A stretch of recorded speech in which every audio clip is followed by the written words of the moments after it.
Today we will be discussing the Permanent Placement Fee Agreement, also known as the contract. It's definitely important to become very familiar with this because this is what we will use to enter into an agreement with prospective clients. There are instances where a prospective client may have their own agreement. We can consider each of those on a one-off basis, but 95% of the time, if not almost 100% of the time, we're using the diagnostics agreement. The client will sign here down at the bottom. But let's go through some of the provisions within the agreement just to let you know in case any client has any questions, but you definitely should be familiar with all aspects of this contract so you can easily explain and justify to a prospective client or a client. So let's start at the top here. Contingency-based service and fee policy, and I will read. Diagnostics Consulting and Recruiting, LLC, Diagnostics, provides consulting, search, and placement services in medical office settings. Our services include providing the client company, hereafter known as the client, with information concerning applicants whom you agree to consider for employment with your company. The applicants we present are obtained as a result of the reputation, staff, and effective recruiting tools of Diagnostics. Client agrees to keep confidential the identities and related information concerning applicants presented by Diagnostics and to use the information solely for the purpose of client's consideration of these applicants. Diagnostics adheres to an equal employment opportunity. All applicants are referred based on their qualifications only without regard for their race, sex, age, religion, national origin, sexual orientation, marital status, veteran status, or disability. Okay, so we'll stop there. Pretty straightforward. Something you would see pretty much in any type of contract or agreement. Essentially what it's doing is it's establishing who Diagnostics is, and then who the client is, so that anytime you see either Diagnostics or the client, it's referring to two very specific entities. So let's move over to the fee schedule and guarantee. In this section, it's obviously going to talk about how much the services are, what the agreement is with regard to the placement period, when we would have to give any money back to the client, or when we would have to go and find another candidate. So here we go. Diagnostics charges are paid solely by the client. Upon acceptance of the offer, Diagnostics asks that client inform Diagnostics of candidate start date. On that date, Diagnostics will invoice client a flat fee of $6,000. Our terms are based on net 30 days from the applicant's start date. Invoices that are not paid in full by the due date are subject to a late fee charge of 5% per month on the unpaid balance until paid. Diagnostics guarantees all placements for a period of 90 calendar days, beginning on the starting date of the employee. If the employee leaves or is discharged by the client within the 90-day period, Diagnostics will replace the candidate at no additional cost. This guarantee will only be valid if client is paid to date and notifies Diagnostics on the candidate's last day of employment. Within 48 hours of agreeing to these terms and conditions, client must inform Diagnostics of any potential candidates with whom they are currently working, who they are currently considering, or who they are not willing to consider. All other candidates may be presented to client by Diagnostics under the terms of this agreement. All right, so let's discuss this part first. So it is establishing that the client is responsible for all charges, so they are the ones that need to pay. We are not responsible for anything. Essentially, when a candidate is hired by the client needs to inform Diagnostics, and on that day, and let's say that it's February 1st, Diagnostics would invoice that client for a flat fee of $6,000. Now, right here it says our terms are based on a net 30 days from the applicant's start date. So what does that mean? That means that within 30 days of that candidate's start date, we get paid. If it said a net 60 days or a net 90 days, then the payment period between when the candidate started and when Diagnostics should receive its payment that would correspond to either the 60 or the 90 or 120, whatever it is. In this case, if the candidate starts on February 1st, we would bill the practice for the full amount, and the client, the practice, would then have to pay diagnostics within 30 days. Now, they don't have to pay on the 30th day. They are allowed to pay within 30 days, and you'd be surprised how often the client, pushes the envelope and gets you the payment as close to that 30-day mark as possible. If for whatever reason they do not make that payment within 30 days and they pay on that 31st or 32nd day, this is where you can basically make a judgment call. Have they been cooperating? Have they been, informing you and keeping you up to date and communicating with you? When that happens, I like to leave a little bit of leeway. I will not charge that 5% interest on that $6,000, which happens to be $300. So they would owe $6,300, and you'd be surprised how fast that accumulates. So if they are delinquent for 2 or 3 months, you're now charging 5% on $6,300, and then 5% on, I think it's like 66 change, whatever it is, which is 2 months at 5%. So it really, really does add up very quickly, and I put this into place because of that reason. Now, this can, if they wanted to argue this, there is actually not sort of a legal standing for us to do this. There's laws and so on and so forth when it comes to like payroll and all that. But the bottom line is that if they really wanted to push this, we would not be able to charge that. But that's sort of in there just to scare them, just so that they pay on time, and it usually really does work. So Diagnostics guarantees all placements for a period of 90 calendar days beginning on the starting date of the employee. What does that mean? Candidate starts on February 1st.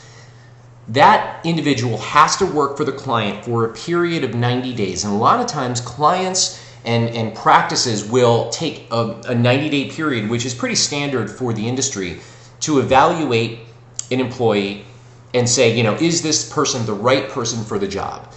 If for whatever reason, prior to that 90-day period, the client wants to dismiss the employee, let them go, lay them off, fire them, whatever, it is our obligation to find another candidate for that client.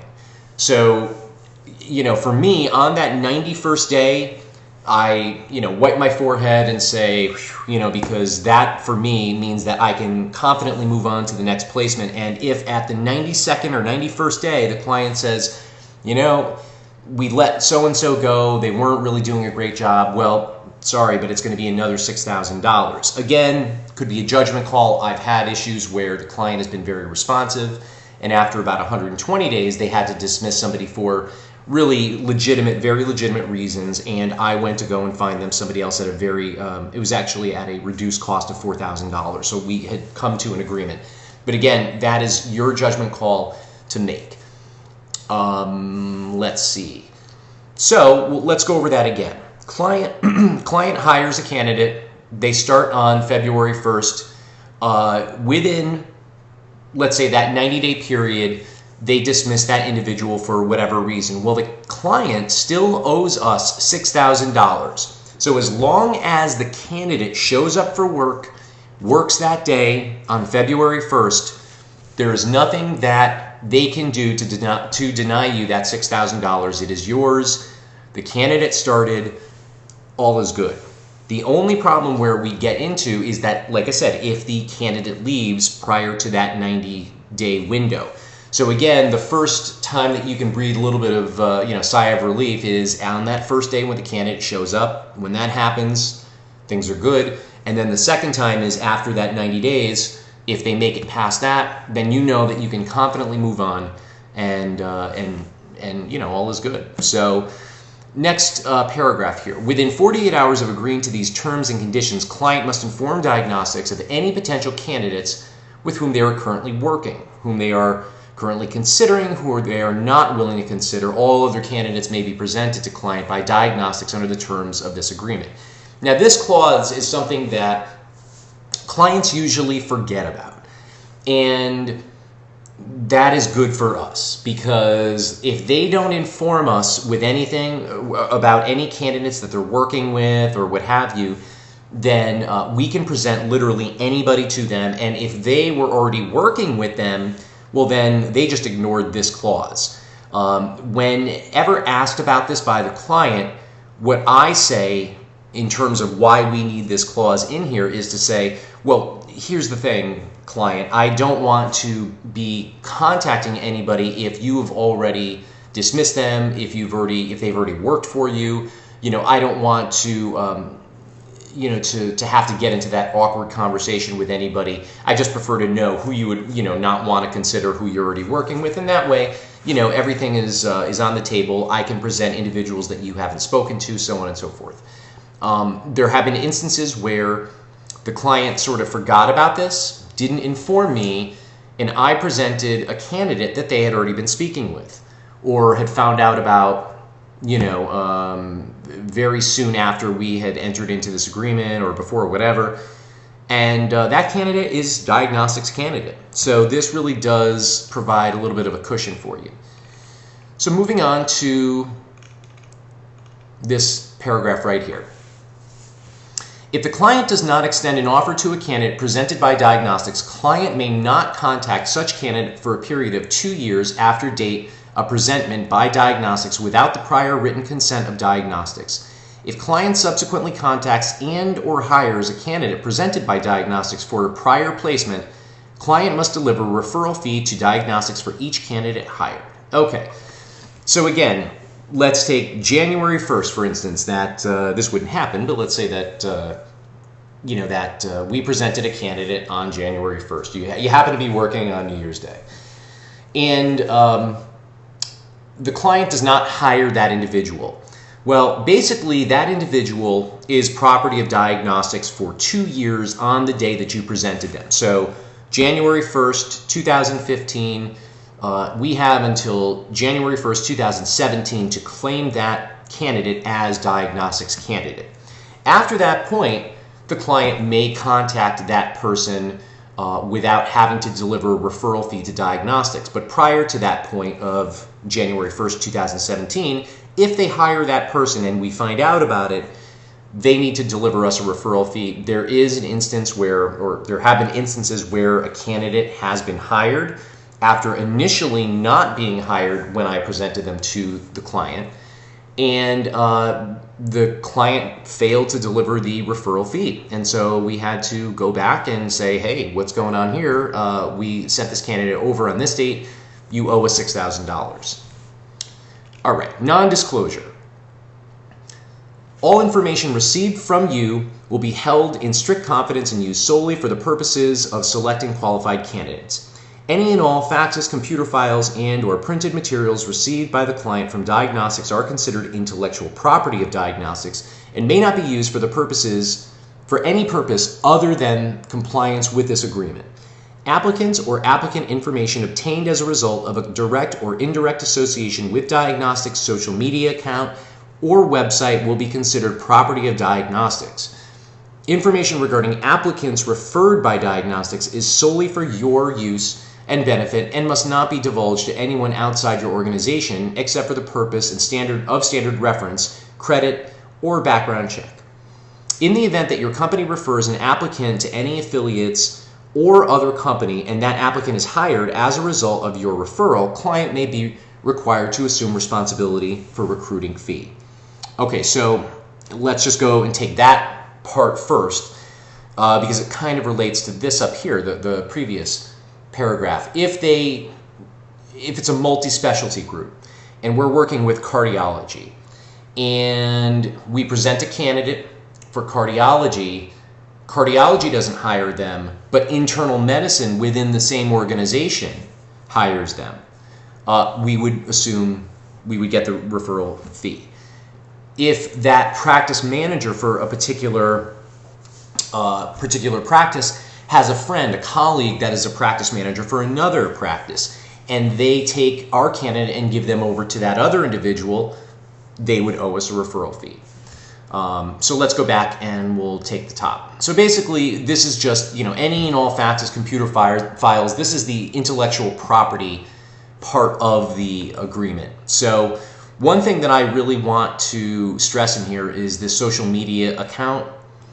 I basically look at that and say, if you went on to my LinkedIn profile, I really sort of equate that to, giving us cover for LinkedIn, because a lot of times a practice manager will try and connect with you on LinkedIn, and that is an area where they can get a lot of different candidates from.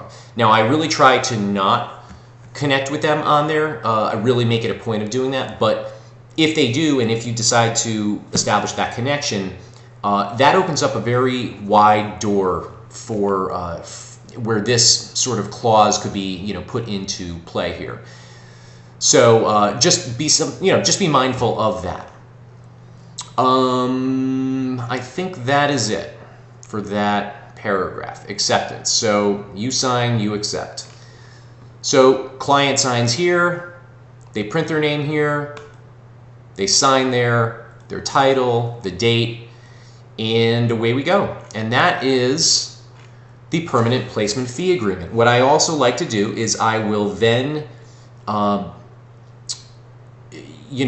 will then sort of save the file under the client's name in my, on my desktop, and just make sure that a record of this is always kept, because there have been times where you have to pull it out to just reference it. So I hope this helps. This is the permanent placement fee agreement, or the contract.